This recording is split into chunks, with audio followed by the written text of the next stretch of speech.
Welcome back to my channel. ये मेरा hospital card है। So here is my name is Sunita and my husband's name is Anil. So उस time पे मेरी as जो थी वो 27 ईयर्स थी। और देखिए बाकी सारी डिटेल्स तो मैं नहीं शेयर कर सकती हूँ, लाइक हॉस्पिटल नेम और जो भी प्राइवेसी से रिलेटेड होती हैं, बट बाकी सारी डिटेल्स मैं आप लोगों के साथ में शेयर कर रही हूँ।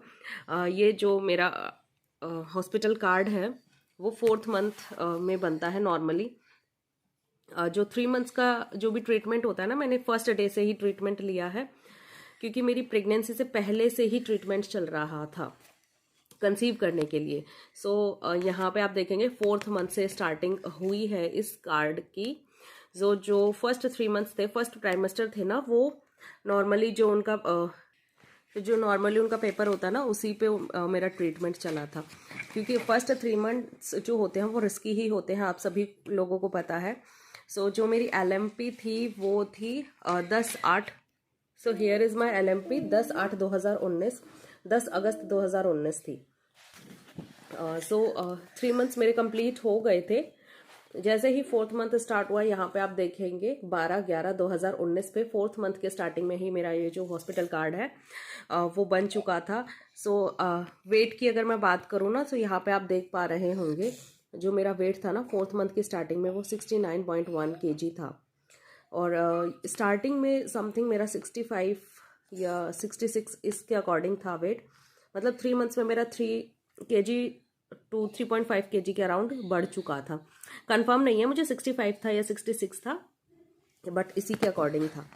उसी के बाद ये जो मेरा ट्रीटमेंट था वो आगे चलता रहा। जैसे कि पर मंथ जो भी ट्रीटमेंट होते हैं, जैसे कि ब्लड टेस्ट होता था तब मुझे विजिट करनी होती थी, या कोई आपका अल्ट्रासाउंड होता है तब विजिट करनी होती है, तो वहीं पर आपका वेट भी होता है, BP भी चेक किया जाता है, और कौन सा वीक चल रहा है वो भी यहाँ पे नोट डाउन होता है। तो यहाँ पे 4th मंथ में देखेंगे ना 13 वीक्स एंड 2 डेज था। यहाँ पे आप बाकी सारी चीज़ें भी देख पाएंगे कि जो भी ट्रीटमेंट होता है ना वो यहाँ पे कम्प्लीटली लिखा हुआ होता है।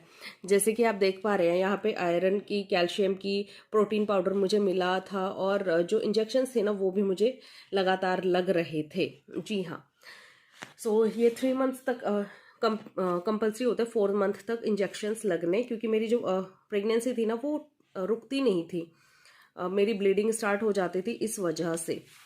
अल्ट्रासाउंड्स वगैरह भी इसी में मेंशन किए हैं, बाकी सारी चीज़ें भी। जैसे कि बीच में मुझे वजाइनल डिस्चार्ज बहुत ज़्यादा होने लग गया था, बहुत ज़्यादा।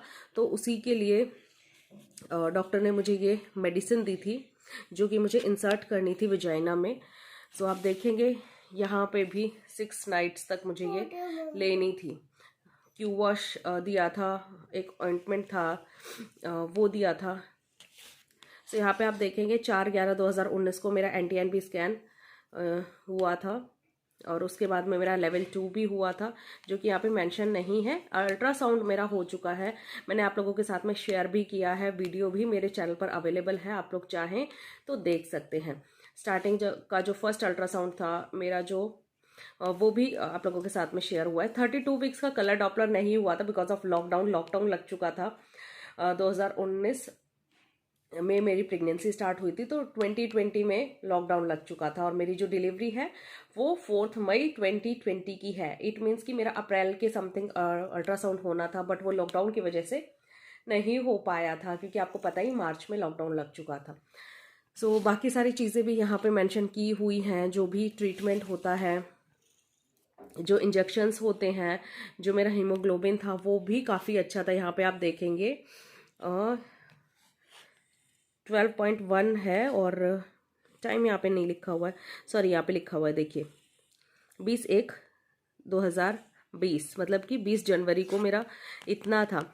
और आप यकीन नहीं मानोगे, जो मेरा हीमोग्लोबिन था ना वो 14 पॉइंट था जिस टाइम पर मेरी डिलीवरी होने वाली थी। तो वो चीज़ें भी मैं आप लोगों के साथ में शेयर करूँगी कि किस तरीके से मैंने अपना हीमोग्लोबिन इतना मेंटेन किया हुआ था। आप लोगों को इससे रिगार्डिंग कोई भी क्वेश्चंस है तो प्लीज़ कमेंट सेक्शन में पूछिएगा, ज़रूर मैं उनका आंसर करूँगी। Take care, bye bye guys.